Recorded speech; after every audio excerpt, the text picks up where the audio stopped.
Our story kicks off with a guy who's about as unlucky and rough-looking as they come, throwing down against a dozen-plus monsters at once. The stench coming off those creatures was so nasty, it made one thing crystal clear. This was exactly why nobody else wanted this garbage job. After using water magic to rinse the grime and monster guts off his soaked clothes, he finally sat down to chill and grill up some fish. That's when he spotted a little girl hiding in the bushes. He about jumped out of his skin. There was no way there should be a village way out here in the middle of nowhere. Looking closer, he noticed she had a horn, which immediately tipped him off that she might be a demon. Seeing how hungry she looked, he offered her a piece of the grilled fish, but she had no clue what he was saying. So he switched over and tried speaking to her in the demon tongue. At first he figured it was a lost cause, but out of nowhere, the girl took a step toward him. That's when he noticed it. One of her horns was snapped off. He handed her the fish and told her to eat up. The little girl grabbed it with both hands and scarfed it down like she hadn't eaten in days. She was clearly starving. Staring at that broken horn, Dale remembered that under demon law, anyone who breaks the rules gets a horn snapped and gets exiled. For a little kid like her, that seemed hard to buy.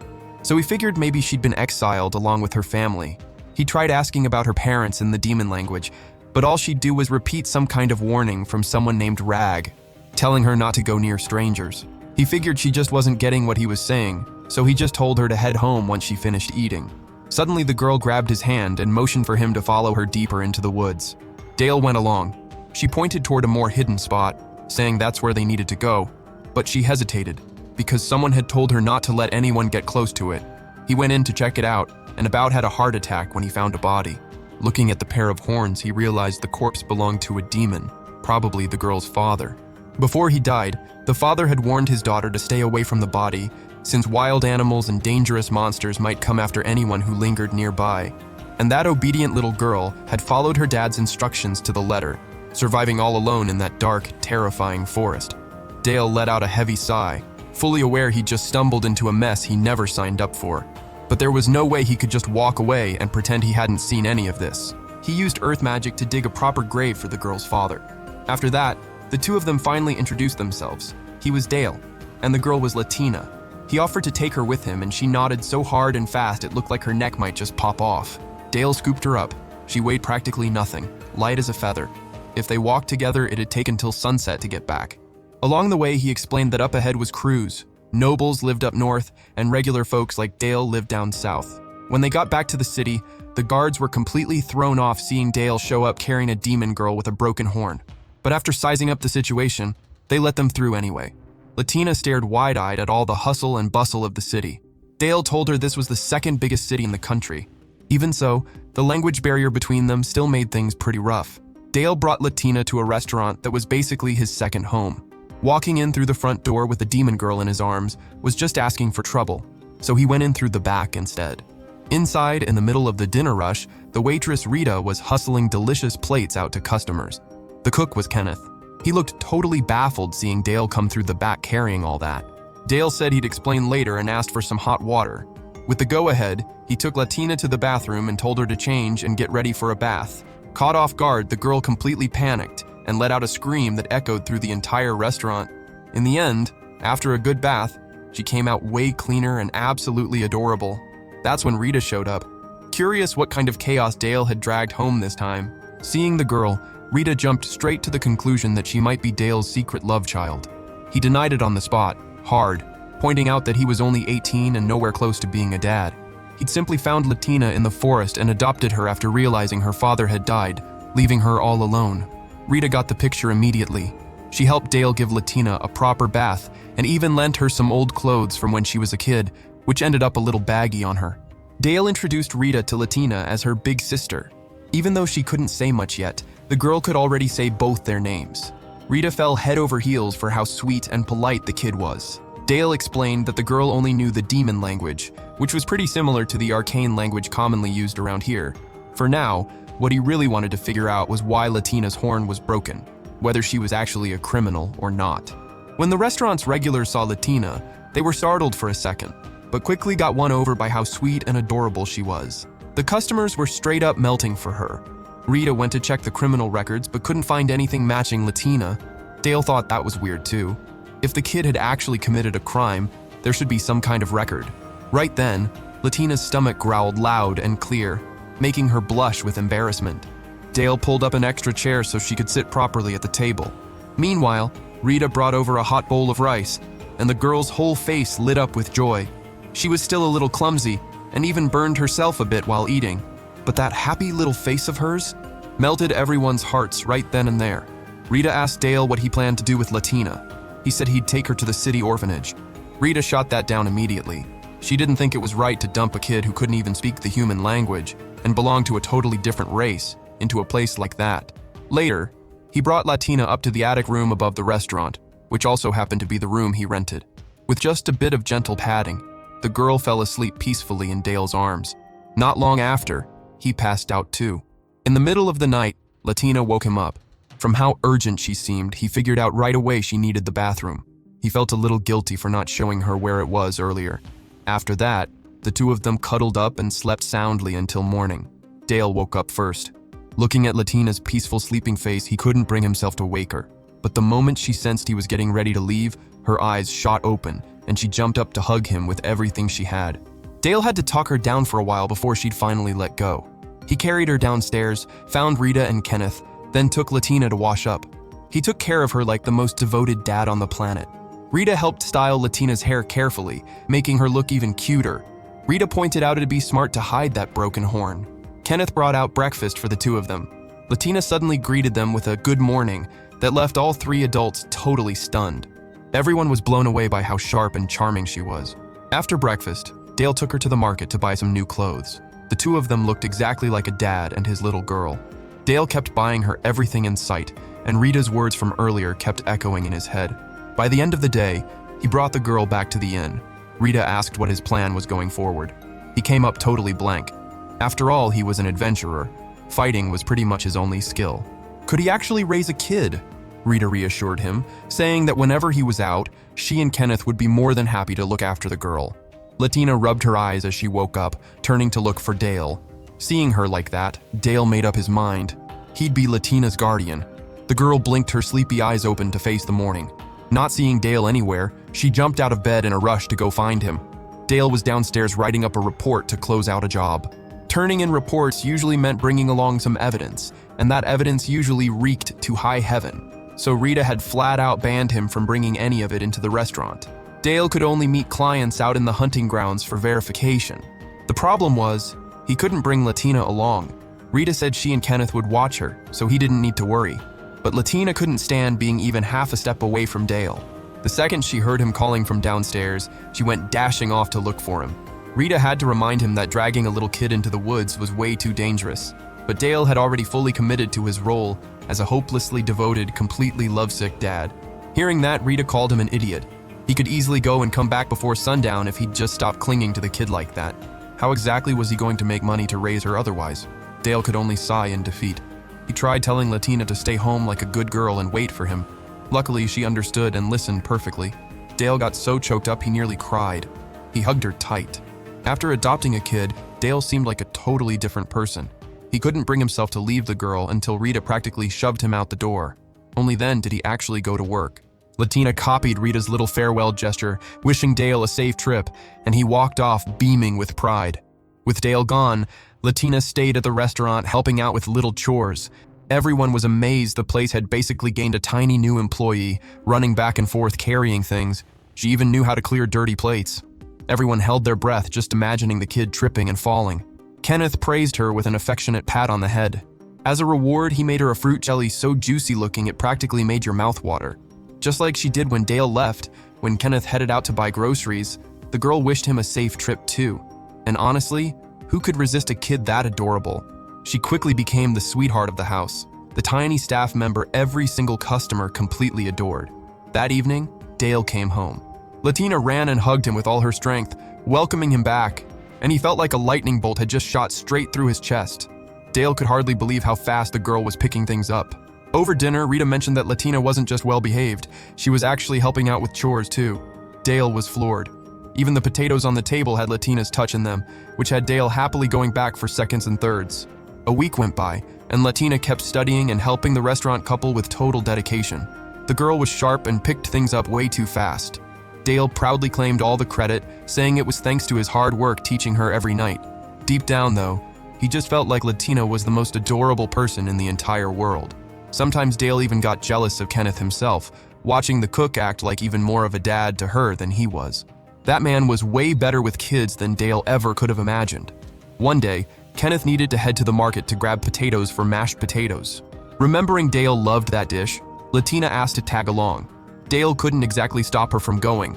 He wanted to go too, but unfortunately he wasn't a kid. So, reluctantly, he let Kenneth take her. Inside, he felt an annoyingly intense wave of jealousy. Latina was completely mesmerized by everything new and strange at the market. She got so caught up playing around that she ended up wandering off from Kenneth without even realizing it. When he noticed she was gone, Kenneth sprinted back to warn Dale. Hearing the news, Dale nearly lost his mind and almost trashed the entire shop in the process. Rita had to yell at him to go actually look for the girl instead of destroying her place of business. She figured other guards wouldn't just let some stranger walk off with a kid without a fight. Plus, Latina was smart enough that she might even find her way back on her own. Rita asked the restaurant's regulars to help search, promising a free meal to whoever found her. Everyone jumped at the chance, super pumped. Meanwhile, Latina had gotten cornered by a group of kids. Because of the language barrier, she was on the verge of tears. Suddenly, a girl named Chloe showed up, scolding the bullies and kicking at them as a warning, saving Latina from the situation. Latina politely apologized to everyone. Then she chanted a healing spell for the kids' injuries. Everyone was completely shocked. After all, only priests or adventurers were supposed to know magic like that. Mentioning adventurers instantly made Latina think of Dale. She wanted to go home. Once the kids realized she was lost, they wanted to help her find her way back too. The girl only remembered that Kenneth's place had a striped cat out front. One of the kids in the group remembered the spot and took the lead. Meanwhile, Dale and the others were still frantically combing the city. On the way back, the group of kids ran into a tall man. Turns out, luckily, he was a regular customer Rita and Kenneth had recruited to help search. He decided to walk the kids safely back to Dale's place. Back home, Latina apologized to Kenneth right away. He didn't scold her, just gave her a gentle pat on the head. The kids who'd brought Latina back got little bags of candy and an invite to come play again sometime. Rita was thrilled to hear Latina had made new friends. The tall stranger walked the kids home himself since it was too dangerous out at night. Latina bowed her head, obediently apologizing for making everyone worry about her. That's when everyone realized someone was still missing, none other than Dale. The dad had gone out looking for his daughter and ended up getting lost himself. It took a good while before he finally came stumbling back, completely out of breath. Seeing that Latina was safe, he let out a deep sigh of relief. The girl burst into tears, apologizing for not being a good girl. She said she'd been so scared, terrified she wouldn't find her way back home. All she wanted was to be by Dale's side. He hugged her, comforting her until she calmed down. That night, their private lesson went on as usual. After Latina managed to pronounce a few basic words, Dale bumped up the difficulty. Flipping to a page with a rainbow illustration, Latina showed a special kind of interest. Someone had once taken her to stand under a rainbow, teaching her that rainbows are the pieces that connect the world together. That rainbows show up when the gods are standing watch over the earth. That person had told her that fate would protect Latina and that they hoped she'd be happy. Then the girl drifted back off to sleep in Dale's arms. One morning, while Rita was peacefully enjoying her coffee, Dale wouldn't stop rambling on beside her. He complained that Latina was just too adorable, that he didn't even want to work anymore. He just wanted to stay home with her all day. Rita couldn't do anything but feel completely powerless. She figured this guy was talking more and more nonsense by the day.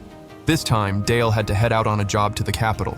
Instead of staying with his obedient, cute, adorable daughter, he'd have to deal with a bunch of old, ugly, scheming officials. Just thinking about it filled him with dread. He knew it was work he had to do, and he knew Latina would be fine at home with her friends, but he still didn't want to leave. Watching him ramble on and on, Rita suggested he think of the trip as a chance to buy presents for Latina. After all, going to the capital meant he could grab all kinds of amazing sweets. Just imagining his daughter's joy at getting presents, hearing her say thank you, was enough to fill Dale with a whole new burst of energy. That afternoon, Latina saw him off, promising to be good at home and wait for him. Dale still couldn't bring himself to leave, but it was work. He had to set his feelings aside and head out with the person assigned to escort him. That escort had heard rumors for a long time that Dale was notoriously hard to please. So he was nervous the entire trip, especially whenever Dale's face went cold and serious. In reality, Dale was just deep in thought about what kind of sweets to buy for his beloved daughter back home. The escort got nervous and wanted to offer him candy to break the ice, but was too scared and just stayed quiet. Looking at a box of candy, Dale immediately thought of Latina.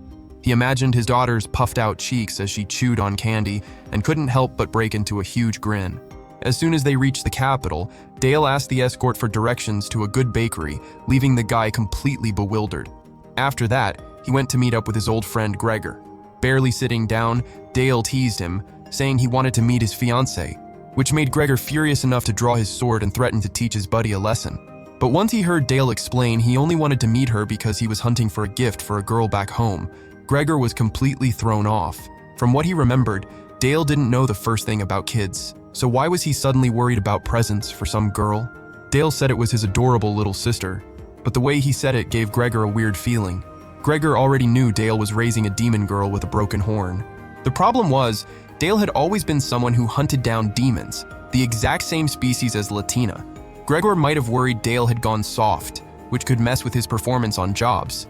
Dale insisted that no matter who the enemy was, human or demon, if it was a job, he wouldn't show a shred of mercy. Hearing that, Gregor relaxed and went ahead with assigning the mission. This time, they needed to take down the servants of the 7th Demon Lord, beings that had been granted massive power, including some who weren't even demons themselves. Their group would take a detour through the mountains to avoid detection, which would add several extra days to the trip. Hearing that, Dale spiraled into despair on the spot, dreading how much longer it'd take before he could see Latina again. Back home at that same moment, Latina was learning to bake with Kenneth. He spoiled her so much he was using actual customers as guinea pigs for her cakes, basically forcing them to try them. When Kenneth told her the first customer had bought one of her cakes, Latina lit up with pure joy. Rita congratulated Kenneth for finding an apprentice to pass his skills on to. Even though Latina was deeply loved by the two of them, she still felt lonely without Dale. Kenneth comforted her, saying Dale loved her a ton, and that whenever he got back, he'd shout her name with pure joy the second he walked in. Latina went quiet. She'd been abandoned since she was little. She'd lost her father, which always made her blame herself for bringing bad luck to people. And then Dale had shown up. He was the first person to ever treat her well, the most special person she had. Kenneth asked why she didn't just tell Dale that directly. She just shook her head, saying she was scared he'd end up hating her. Seeing that, Kenneth thought of a way to help cheer her up, teaching her to cook really well so that one day she could make something for Dale herself. Watching the teacher and student duo cooking happily together, Rita couldn't help but crack up. Kenneth was taking Latina's education more seriously than anything else in his life. The next day, Chloe came by the restaurant to hang out. Latina innocently asked if they were friends, since she'd never had any before. Chloe found that genuinely touching. She reassured her that yes, they were friends, and then invited her to come to school. Rita was shocked to hear that. She asked how old Latina was. The girl thought about it for a while and said she was 7 or 8. Rita was even more shocked. Based on her size, she'd guessed she was 5, tops. Chloe asked Rita for permission to let Latina go to school. Rita said yes right away, telling herself she'd remind Dale to get her enrolled the second he got back. Meanwhile, Dale and his crew had tracked down the dragon's den under the 7th Demon Lord's territory. Inside the den was also a demon woman. He chanted a spell, and the battle that followed practically shook the earth itself. In just a few moments, the group had wrapped up the mission. Back at the restaurant, customers kept falling more and more for the tiny employee Latina. The girl could not only bake amazing cakes, but also serve tables, melting everyone's hearts in the process. Even a grumpy guy like Mr. Joseph, who'd never liked kids his whole life, had to give in to how sweet and polite she was. With the mission done, Dale insisted Gregor arrange a dragon so he could head straight home. But Gregor made him stick around for a celebration banquet first. Dale refused and threw a fit. Gregor had to bring up the whole gift shopping for Latina thing to get him to stay. Dale flipped his attitude instantly, getting as excited as a little kid. Gregor sighed, completely helpless. Looked like his friend was a lost cause. Dale made it back to the restaurant. He threw the door open and shouted Latina's name at the top of his lungs, startling everyone inside. Seeing the girl peek out from inside, Dale scooped her up and spun her around in the air like he'd just been recharged after way too long away. He was just about to give her the present when she asked him to wait a second. She ran off inside. Rita told him that while he was gone, Latina had been really brave staying alone up in the attic. Hearing that, Dale's eyes welled up with tears. Latina came back holding a cake she'd been practicing making while he was gone, saying it was for him. That alone was enough to make Dale scream so loud he nearly brought the whole restaurant down. Like he wanted to announce to the entire world just how much that girl cared about him. That day, a regular customer stopped by the restaurant. Seeing Latina in an adorable little pink dress, he couldn't help but toss out a compliment. Suddenly, he felt the chilling, deadly aura hanging over him. Turning around, he found Dale glaring at him with warning eyes, like he was silently threatening the guy not to even think about having any kind of feelings for the girl. Latina noticed an injury on the customer's hand. Looked like he'd just gotten back from hunting magical beasts. She walked over and gently used healing magic to help him recover. Everyone who witnessed it was stunned, especially Dale. That night, Dale praised Latina for the skills she'd shown, but the innocent girl asked right back if Dale himself couldn't use magic too. Dale explained that the language used to cast spells was the demon language. For humans to use it, they needed special talent just to pronounce it correctly. Dale was one of the rare few who could, and that's exactly why he'd been able to communicate with Latina from the very first day they met. Regular humans had some magical potential too, but couldn't really tap into it freely. That's why humans had invented magic tools that mimicked things like fire and water, turning them into prized treasures. Also because humans and demons rarely ever traded with each other. Hearing all that, Latina suddenly wanted to know why demons didn't just make friends with other races. Dale didn't have an answer. He just nodded along. Then he offered to teach her more magic. Hearing that, Latina got super excited. She paid close attention to every single instruction he gave, totally locked in. Then came the day Dale finally took Latina to school for the first time. Even though the girl behaved perfectly, Dale couldn't shake the anxieties of a totally lovesick, overprotective dad. He couldn't bring himself to let her go. He had to force himself to think more rationally, reminding himself he was her guardian. Watching him fret so much over the kid, Rita teased him for overreacting. It was just a girl going to school like any normal kid. Latina went to school with her friend Chloe. The school was a temple dedicated to the Golden Goddess. Walking into the classroom, Latina greeted 3 friends she already knew: Marcel, Anthony, and Rudy. Seeing Latina greet him, Rudy's face turned bright red. The shy boy had no idea what to do when such a cute friend greeted him like that. Suddenly, a girl walked up to Latina, asking if she was a demon. She'd already spotted the horn hidden under Latina's scarf. The girl introduced herself as Sylvia. She was really interested in those horns and wanted to see them every single day. Chloe found that curiosity a little annoying. While the other friends were discussing how Sylvia seemed like she came from a noble family, they couldn't keep talking because the teacher had walked in. Sylvia had to head back to her seat. Watching the teacher walk in, Latina felt a slight chill of fear run through her. Sure enough, the woman up front not only had a scary look on her face, but also a pretty strange teaching style, which only made Latina more uneasy.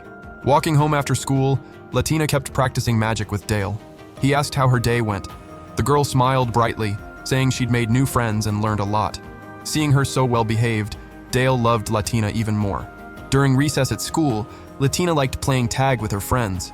Rudy always went after her first.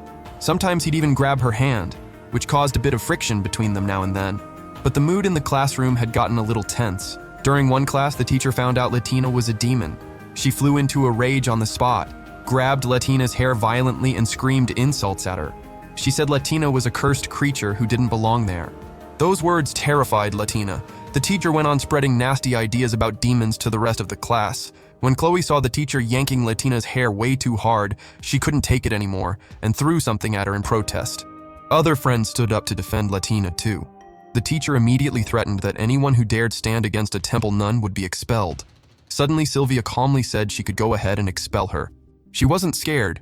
Her family would actually praise her for protecting a classmate. Hearing that, the other friends stood up to defend Latina too.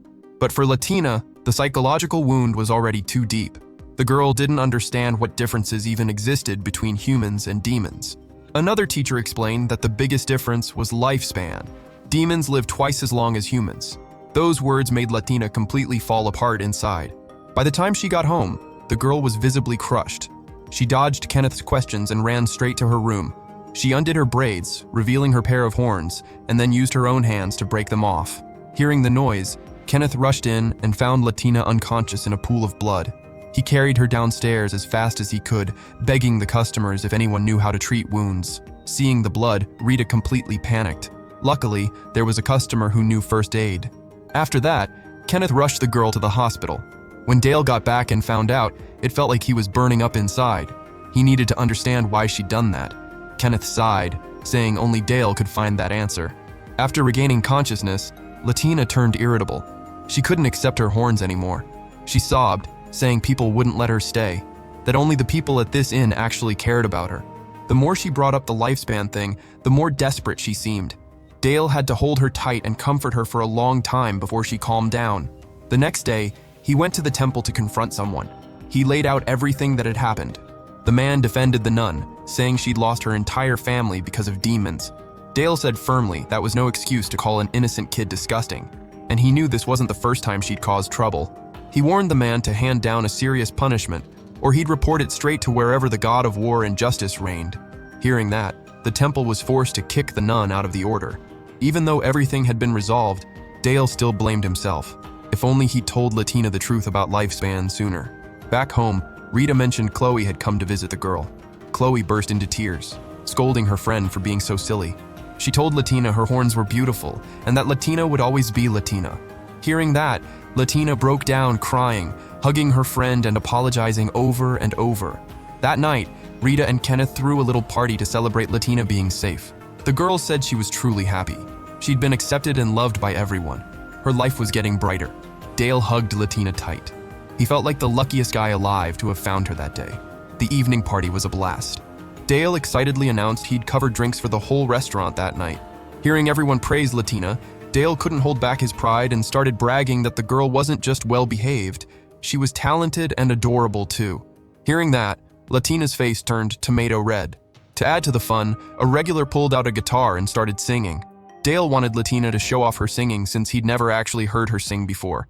But the second she opened her mouth, her totally off-key voice made Dale conclude that the girl just needed to stick to being cute. Singing? Not necessary, not even a little. After fully recovering, Latina happily went back to school. Before she left, Dale gave her such a long list of instructions that even after she'd already walked out the door, he ran after her to add a few more reminders. Getting to class, Latina saw Marcel and Rudy arguing about something. Asking around, she found out Marcel was looking for a present for his dad. Sylvia jumped into the conversation too, bragging that this year she'd give her dad a pair of gloves embroidered with flowers. Chloe advised that as long as there was heart behind the gift, Marcel's dad would definitely love it. But the more they talked, the more the conversation hit a dead end. After school, Latina went home. She wanted to talk to Kenneth about something. Lately, the girl had become an increasingly talented employee, sweet and hardworking at the same time. Rita and Kenneth were starting to think she might actually be some kind of genius. With just one try, whether cooking or cleaning, Latina picked it up instantly. The weird thing was, when she first arrived, the girl had been so clumsy she couldn't even hold a knife or wring out a rag properly. It wasn't that she couldn't, she just didn't know where to start. Dale suddenly noticed something. He asked if, besides him and Kenneth, someone else had taught her things before. Latina answered kind of evasively, then quickly clapped a hand over her own mouth, like she was scared she'd said more than she should have. Seeing that, Dale quickly changed the subject, not wanting to push her to think about it more. That afternoon after school, Latina asked for permission to go visit Chloe's house. As usual, Dale finished up work and rushed straight home to see her. But this time, Latina wasn't home. She'd gone to Chloe's. Hearing that the girl had been hanging out there like that pretty much every day lately, Dale froze in place, eyes welling up like he was about to cry. He was sad because now the girl had friends to play with, and he'd have to share her affection. Heartbroken, Dale walked into the restaurant, leaving Kenneth totally confused about what was even happening. Only Rita knew Dale was jealous of Chloe, and it wasn't even a little bit funny. Meanwhile, Latina was learning to sew with Chloe. Chloe's mom even mentioned that thanks to Latina, her daughter had been trying harder and taking things more seriously. That night, back home, Latina helped Kenneth and Rita serve tables. Just watching how graceful the girl was made Dale's heart melt. He even teased Kenneth, saying he was exploiting the poor kid. Kenneth just laughed, saying he was paying her fair and square. Latina was now an official employee. She just didn't work too late since she was still a kid. Dale was floored hearing that, surprised since he'd never once seen the girl with any real money on her. Kenneth said Latina was probably saving it up, which only confused Dale more, sending him into a mumbling daze like a lost soul. The restaurant's customers who saw him figured he was about to pass out from hunger. Right then, Latina was chatting with the regular, Mr. Joseph. She mentioned the recent cold snap, and he said it'd probably snow soon. Neither of them had any idea that two men were watching them from a distance, traffickers who specifically targeted kids of other races to sell off. Joseph also noticed something off about those two customers. After saying goodbye, he headed home. Latina went looking for Kenneth to ask where Dale was, since she wanted to give him a present. Kenneth already knew about it, so he rushed her upstairs. Up there, Dale was in a sour mood, blaming himself for letting the girl work without even knowing. He even started wondering if he hadn't bought her everything she wanted, or if she just didn't want to trouble him. While he was muttering to himself, Latina suddenly walked in, catching him off guard. The girl nervously pulled out a birthday present she'd made herself, something she'd learned to make from her friends at school. Dale accepted it, tearing up. He hugged Latina tight, choking up as he said he was the happiest man alive. After that, Dale brought the girl back downstairs. The two strangers from earlier were completely stunned watching him transform from a gloomy guy into a brand new dad overflowing with joy. That's when the whole story came out. Wanting to buy Dale a present, Latina had asked to work part-time. Kenneth said if she was willing to work more, he'd pay her for it. He added that it was totally normal. Kids around here usually started working young to learn skills. He said Latina could study to become a scholar or learn cooking right there at the restaurant. For Latina, going to school was fun, but she figured that since her lifespan was way longer than a human's, she'd have plenty of time to learn other things later.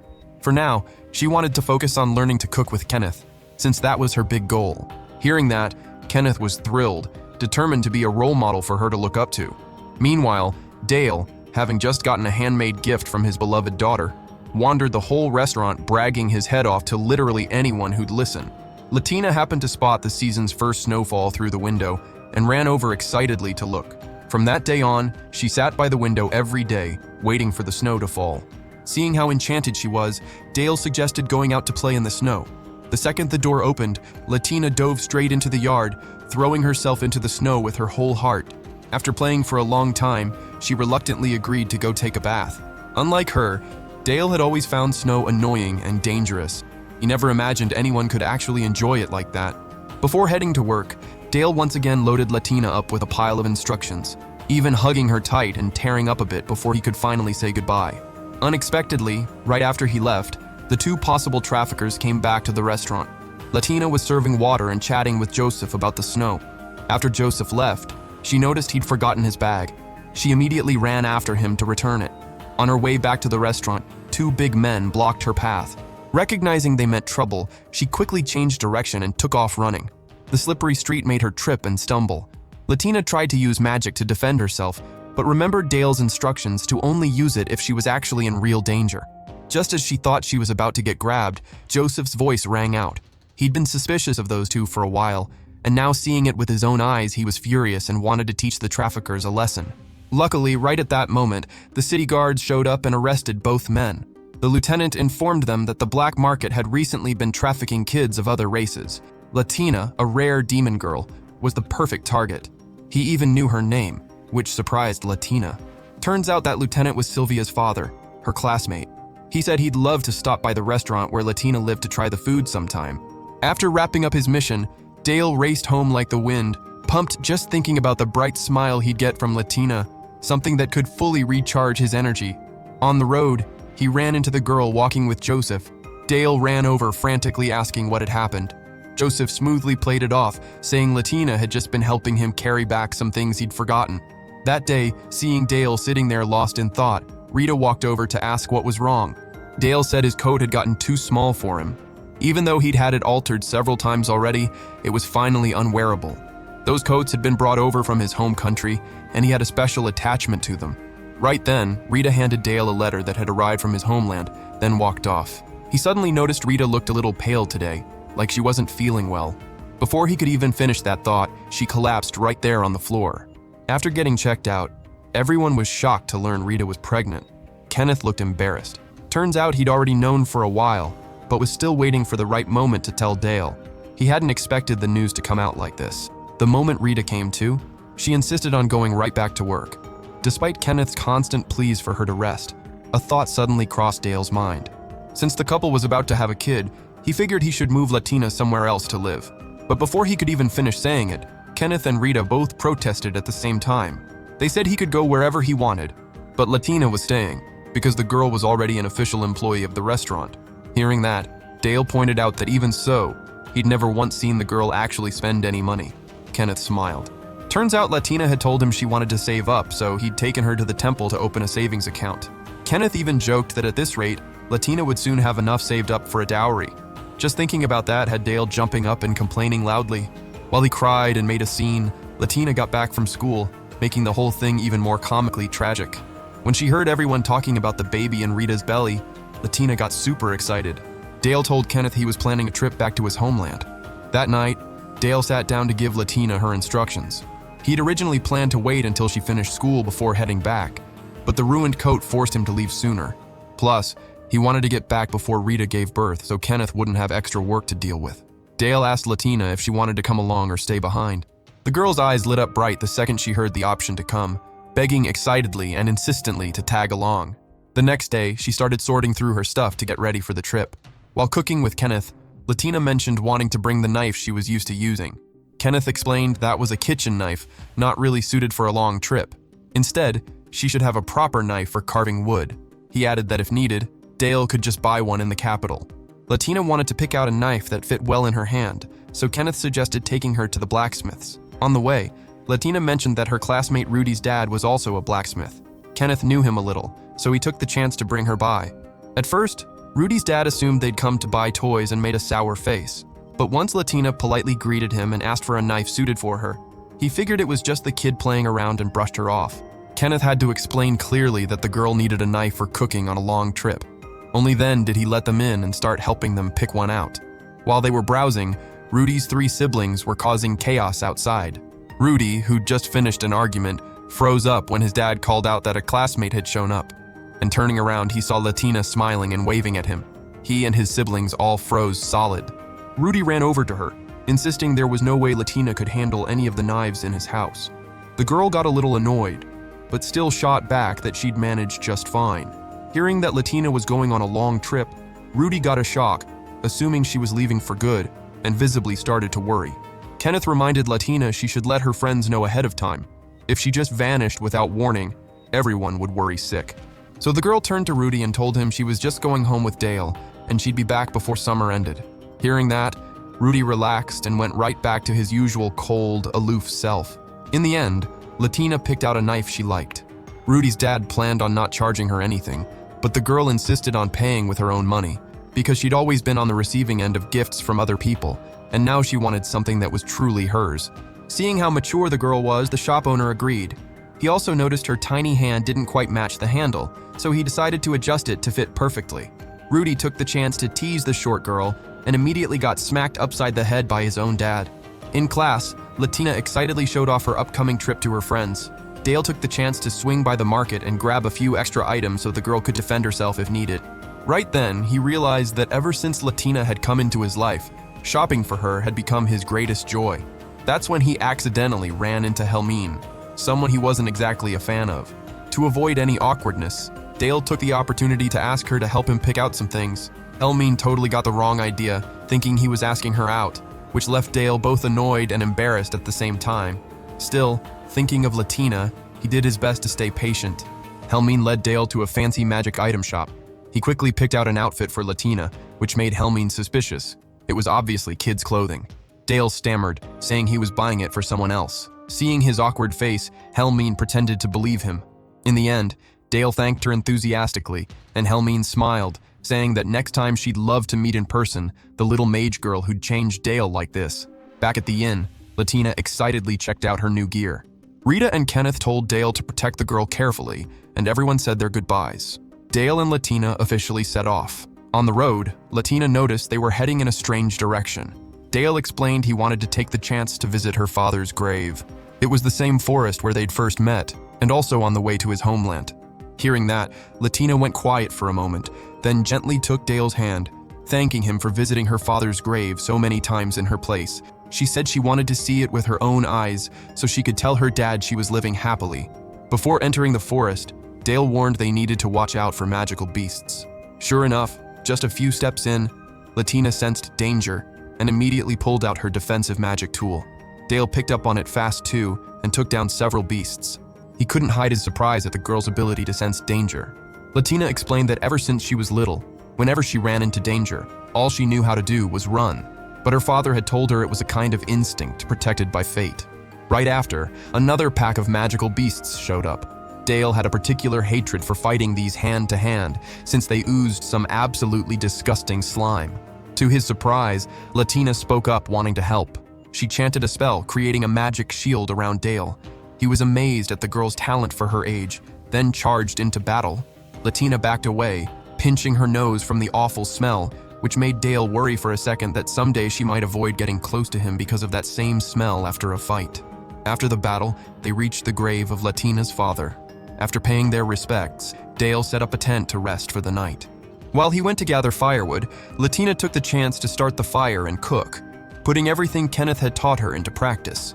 When Dale got back, he couldn't hide his approving smile, which made Latina eagerly volunteer to take over cooking duties from then on.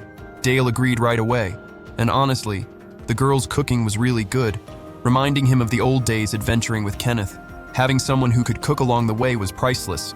Latina figured she still wasn't as good as Kenneth, which only made her more determined to keep learning. That night, the two of them ate and warmed up side by side. For Latina, being next to Dale was the greatest happiness and safety there was. Silently, she told her late father that she was living an incredibly happy life. The two continued their journey the next day. Dale worried Latina might get tired of walking, so he put her up on the horse's back. The girl didn't feel uncomfortable at all. In fact, she loved camping outdoors just like the night before, especially since as long as Dale was by her side, Latina felt safer and calmer than anywhere else.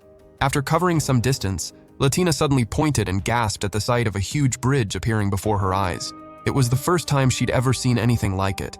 Dale realized in that moment that Latina's hometown must be the mountain on the other side of the forest, right on the border of the first demon lord's territory. While on the horse, Latina insisted on getting down to walk on her own, wanting to look around at everything again. Dale smiled and agreed, walking while pointing out that up ahead was the city of Haas, where they'd spend the night. It was a well-known rest stop for adventurers, quite different in vibe from the city where they lived. Dale even joked that once she saw his village, she'd be even more amazed. That afternoon, after dinner, the two of them stayed at an inn. Dale noticed Latina was still busy writing and drawing instead of going to sleep, so he reminded her of the time. He found out she was writing in her secret diary. When Dale leaned in curiously, the girl hugged the notebook tight against her chest, face turning red, which only made him more curious about what she'd written about him in there. After that, scared of the unfamiliar place, Latina shyly asked to sleep next to Dale. He took the opportunity to teach her a small spell for shifting gravity, easily pulling the two beds close together. That way, the two of them drifted off peacefully. The next day, Dale told her they were getting close to the port city of Qualo. Hearing the word port, Latina immediately pictured the ocean and really wanted to see it with her own eyes. Dale pointed to a hill in the distance, saying that if they climbed up there, they'd see the whole city. Sure enough, when they reached the spot, Latina was left speechless at the sight of a bustling metropolis stretching along the coast. Entering the city, Dale explained that this place worshipped the blue god Azra, god of trade and the seas. The statues everywhere were there to ask for his protection. Hearing that, Latina suddenly asked if she could send a letter from there back to Cruz. Dale nodded, and the girl lit up with excitement. That meant she could write to her loved ones back home. Latina held Dale's hand tightly as they walked through the market. The smell of fresh fish reminded her of the first time they met, when he'd given her grilled fish skewers to eat. In the afternoon, Dale took Latina to a fancy restaurant. She wore her little pink dress and favorite ribbon, looking like an adorable young lady. Dale was just worried someone might stare at her or try to snatch her away, so he kept reminding her never to let go of his hand. The atmosphere of the restaurant delighted Latina so much she couldn't stop bouncing with excitement. Watching her, Dale ate while quietly laughing to himself, appreciating how the girl was genuinely trying to act like a proper young lady, and that exact effort made her even more adorable in his eyes. During the meal, Latina noticed a demon musician performing on stage. Seeing that she wore a bracelet identical to her own, Latina asked Dale about it. He called over a waiter to ask and set up a meeting with the performer for the next day. That night, Latina once again wrote everything down in her diary, recounting the market outing and asking Dale to buy dried fish to bring along so Kenneth could teach her how to prepare it. She complained there was just too much she wanted to write, to the point she didn't even know where to start. The next day, Dale took Latina to the meeting spot. The performer's name was Glaros. During the conversation, Latina accidentally revealed that the bracelet she wore was actually her own, unintentionally exposing her broken horn. Glaros was stunned. Dale panicked and had to quickly explain everything. Glaros then shared that back in her homeland, the bracelet was a sacred gift from father to child at birth, engraved with the child's name and blessings. She even took off her hat, revealing her own demon horns, and confided that she'd once left her homeland, married a human, and settled down in that port city. Thanks to Glaros translating the engravings on the bracelet, Latina discovered her father's real name was Smiragdi. Glaros also mentioned the kingdom of Demon King Basilios, her place of origin. Both Dale and Latina listened, fascinated, as she talked about the different demon lords and about the disaster-class demon lords who spread chaos and terror across humanity.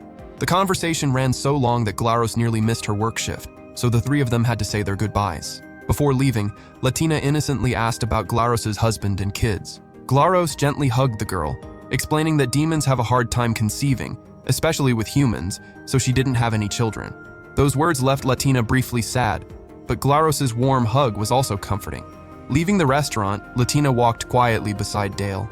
Noticing the girl's sadness, he immediately picked her up. Latina softly shook her head, saying she wasn't a little kid anymore, but Dale just smiled. In his eyes, she'd always be the most adorable girl in the world. The road to Dale's hometown was still long.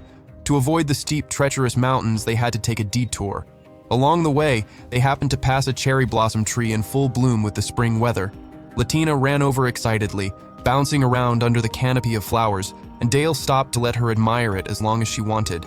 Before heading out again, he pulled out 2 fish sandwiches he'd prepared earlier for them to eat together. Just then, a noise came from behind them. A man with animal ears appeared. This was Joseph, a relative of Dale's. Dale brought the two of them back to his village. After so long away from his hometown, he was surprised to find Joseph had become a father.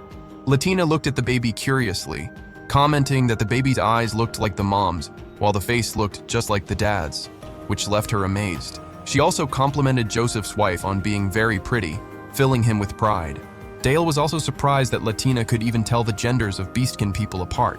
While the two men talked, Latina quietly slipped down to the kitchen. Joseph's wife spotted her and invited her to join in. Looking at the vegetables brought down from the mountains, Latina was surprised there weren't any mountains near Cruz, so she rolled up her sleeves to help prepare the meal. When the smell of food spread through the house, the little wolf pup woke up too. At first, seeing Dale and Latina as strangers, the baby got scared and snuggled against his dad. The child's name was Maya. Though still shy at first, after seeing how cute Latina was, Maya quickly warmed up to her. That evening, the whole family gathered for dinner. Latina tried the meat stew, found it delicious, and asked her aunt what kind of meat it was. The aunt explained it was wild boar, which was plentiful in the forest. Joseph also mentioned that the whole village would be heading out on a big hunt the next morning, and if things went well, he'd save a portion for Dale and Latina to take with them. It was a major hunt, just as prophesied by the priestess of the god Banis. The moment she heard priestess, Latina flinched and dropped her spoon. When Dale pressed her about what happened, she just shook her head and said it was nothing. That night, Dale sensed something was off with the girl, but no matter how much he asked, Latina only ever answered with a quick, "It's nothing." Dale started thinking about the priestess of Banis, the deity who let humans catch glimpses of the future. Maybe the reason Latina had been exiled from her village had something to do with those prophecies. The next morning, Dale went to see Joseph off for the hunt. Looking down, he saw Latina looked heavy-hearted. Even a small noise made her jump, and her face clearly showed a worry she was trying to hide. Seeing that, Maya came over to play with her, then asked if she was hurting somewhere and suddenly burst into tears. Dale was confused, but the aunt explained that kids tend to be sensitive to other people's emotions. She gently advised that if Latina was sad or hurting, she should just cry, because kids need to lean on adults for support. Hearing that, Latina's eyes welled up, and she broke down crying, hugging Dale tightly. After that cry, the girl felt a lot lighter. Late in the afternoon, the hunting party came back with 2 massive boars. Dale looked at them and figured they must be magical beasts, since regular wild boars didn't usually get that big. He and Latina stepped out to get some fresh air. There, the girl shyly confided that she was really scared. Because she wasn't good enough, she'd been exiled from her village, even though her family had told her she wasn't bad, since her father had died protecting her. Latina always blamed herself for everything. Dale wanted to ask specifically about that prophecy. He found out Latina had only heard rumors from the villagers, nothing direct. He leaned in close to her, comforting her that humans have a really hard time understanding the gods' prophecies, so they couldn't judge her based on that. What her family had told her was true. Latina wasn't bad at all. He himself had predicted some things too. Not through that priestess, but he understood more than the girl realized. With that, Dale hugged Latina, comforting her with a warm, tight embrace. Right then, Maya came running over to invite them to play, melting Dale's heart as he watched the 2 kids having fun together. The next day, though, Dale and Latina had to continue their journey.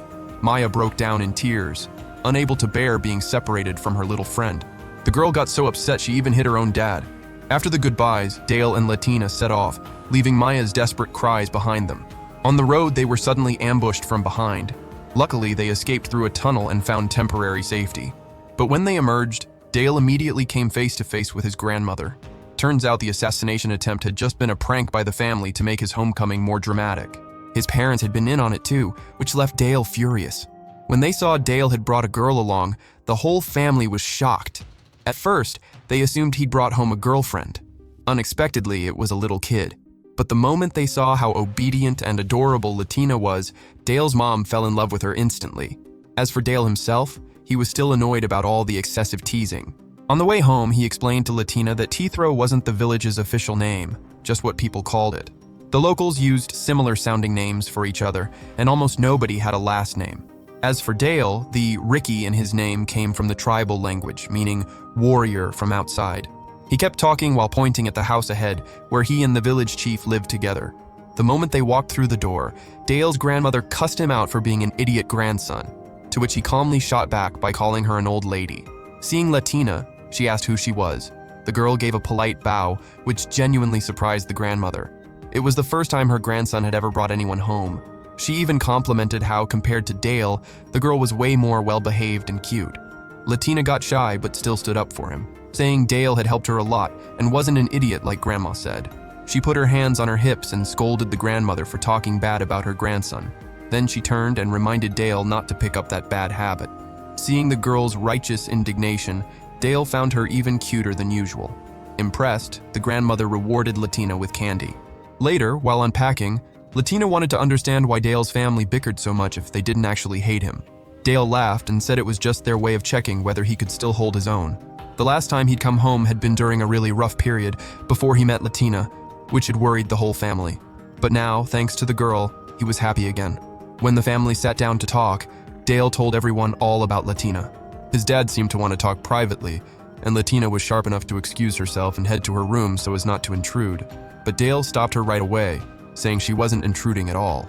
Later, the girl politely asked Dale's father what she should call him. The kind man said she could call him Dad. Before they could enjoy that moment for long, word spread that Dale was apparently about to get married, which made Latina's face go pale. She sat there in a daze until she clearly heard it was actually his younger brother getting married, and only then let out a huge sigh of relief. The younger brother had just gotten home and was surprised to see the well-behaved girl bow and greet him. He even teased Dale, saying he couldn't believe he'd managed to raise such a well-mannered kid. Dale shot back, saying he'd get Latina dressed up beautifully for his brother's wedding, leaving the girl both embarrassed and relieved that it wasn't Dale who was getting married. That night, while everyone chatted, Latina started getting sleepy. Dale's mom said she'd prepared a room right next to his, so the girl said goodnight to everyone and went to bed early. After Latina left, the family still couldn't quite believe it. Was this girl really being raised by Dale? Dale heard that and frowned, not sure how to argue back. Late that night, Dale passed by her room to check on Latina. Seeing the girl sound asleep, he was about to head back to his own room. But in the middle of the night, he heard crying. He rushed over and found Latina curled up in a corner, too scared to lie in the bed. Turns out when she woke up without seeing Dale, she panicked, not wanting to be alone like before. Dale hugged her reassuringly, and the two of them fell asleep together. The next morning, Dale's mom opened the door to wake him up, only to find him and Latina asleep in each other's arms. His parents completely jumped to the wrong conclusion, imagining all sorts of things, and burst out laughing, teasing him mercilessly. Latina heard that and panicked, blaming herself. But seeing how well-behaved the girl was, the grandparents were only more charmed by her. Dale was furious, straining his voice trying to explain. But the more he talked, the more his parents teased him, to the point that by morning, he was already completely worn out from anger. The one thing that kept him going was looking at Latina's face, which gave him the strength to put up with it all. After getting back to Dale's hometown, Latina immediately wrote a letter to everyone at school. In the letter, she excitedly described how Dale's hometown was truly breathtaking, something she was enjoying immensely. Even though the place didn't have big schools like where they lived, Latina managed to learn from the priest who taught Dale so much. There was also his niece who guided Latina in the art of making sweet dumplings. Dale's whole family, from the grandmother to his parents to his little brother, all loved her and treated her wonderfully, especially with the younger brother's wedding ceremony coming up, which had Latina happily looking forward to the day she'd get to wear a pretty dress to attend. In the letter, she also sent messages to Aunt Rita and Uncle Kenneth to take care of their health, take care of the baby, and pass along the news to everyone on her behalf. One day, Latina was invited into the kitchen with Dale's mom to learn how to make his favorite dish. She taught while laughing, saying the men around there were actually pretty simple. Just feed them well, and they behaved. In the middle of the conversation, she suddenly asked Latina's age. Hearing the girl say she was almost turning 10, she smiled in a meaningful way that left Latina completely confused. A little later, the grandmother came to invite Latina to a place specialized in raising and training hunting dogs. Latina got super excited, since she loved animals. At first, the grandmother said the pack only obeyed family members, but then Isabine, Dale's sister, let the girl hold a puppy and taught her how to pet and care for it. Latina quickly bonded with the whole pack, especially the alpha dog, who rarely let anyone get close. Meanwhile, Dale was out hunting with a group of friends. People noticed his skills were as sharp as ever, so they suggested he stay in his hometown and become the leader. But Dale said the person who deserved that role was his younger brother, while he himself needed to keep fighting out there to protect the village. That evening, when he got home, Dale felt a little jealous of his grandmother for winning Latina's affection so quickly. But when his mom announced that the meal that day had been cooked by Latina herself, he immediately brightened up and ate with total delight. Even Latina was surprised to learn the meat in the dish was forest fowl, hunted by Dale's group. During the meal, the younger brother kept praising Dale non-stop, which made him recall old memories and feel a certain weight of guilt. Truth was, becoming the leader had been the village's wish, and Dale's own dream too. But after negotiations with the Duke, it hadn't worked out. Now the village had royal backing and had become famous everywhere. Dale's father noticed his son seemed better than before and concluded it was all thanks to Latina. The girl had helped him change. That night, Dale walked into the room and found Latina writing in her diary. The girl confided that during happy moments, she wrote them down so that if Dale or everyone else ever came to hate her someday, she'd still have memories to look back on. She also said that if she ever grew up and lost her way, she wanted Dale to be the one to remind her she was wrong. Both the grandmother and Isabine were surprised at how quickly Latina had won over the hunting dogs, even getting the alpha to love her. The grandmother said that the next day she'd take her somewhere even more interesting, but told her to keep it secret, not even telling Dale. The next day, the grandmother led Latina into a remote forest to meet a friend of hers. Dale heard from his mom that Latina had been going out to play lately and immediately suspected his grandmother was behind it. He decided to secretly follow them. Just as he expected, Latina brought dried meat as bait and was greeted by a white wolf with black stripes that came running happily to meet her. She fed it happily, but Dale suddenly appeared, scolding her for feeding wild animals since it would create dangerous habits in them. Latina admitted she was wrong, but the wolf actually spoke, getting angry at being called a wild animal by Dale. That's when Dale realized this was a phantom beast, a species smarter and more powerful than regular magical beasts. He immediately drew his sword into a defensive stance, but the wolf only calmed down after hearing Latina's reassuring words. She admitted she'd been hiding from Dale the fact that she came here often. The wolf said Dale was a bad person. Latina defended him, saying he was just worried about her. What surprised Dale even more was that near the village, there was an entire pack of phantom beasts, a species that almost never chose to live close to humans. They revealed that long ago they'd made a pact with the village's ancestors, an alliance that would last until one side broke it. Dale was stunned to realize his village had a powerful pack of phantom beasts as neighbors. On top of that, Latina had gotten them to trust her and become her friends, something Dale had never even considered possible. That night, Dale's younger brother's wedding ceremony took place. The grandmother had a traditional outfit made for Latina, which everyone admired. Plenty of people joked that the girl's beauty could outshine even the bride. Dale, though, let a dark thought cross his mind. Someday, when Latina grew up, if anyone ever dared show up to take her away, he'd definitely deal with that person before allowing any kind of wedding. That thought made his eyes well up, which led his father to completely misread the situation, assuming his son was just emotional because his younger brother was getting married. After congratulating the newlyweds, Latina went looking for Dale. Grandma Crua said he'd stepped out and reminded her to bundle up warm. Finding him outside, Latina got worried seeing him lost in thought. Dale reassured her, saying that accepting the title of Recce to protect the village from the outside had been the right call. It was just a shame he couldn't stay with everyone. He admitted that before, he'd doubted whether he was really capable of protecting anyone. But ever since meeting Latina, he'd found his reason. He gave her an affectionate pat on the head and said he was happy to have her by his side. Latina got emotional and hugged him. Not long after, though, Dale got completely wasted at the wedding party, loudly declaring he'd never let anyone take Latina away while acting in a way that made everyone around him deeply uncomfortable. Even the grandmother teased him, saying that if Latina ever felt uncomfortable about anything, All she had to do was say the word and she'd find someone strong enough to deal with Dale. Hearing that, he finally felt a genuine flash of fear. And that's it for today. If you're into anime recaps like this one, drop a comment down below. I read every single one. Also, check out this other video right here. You're gonna love it.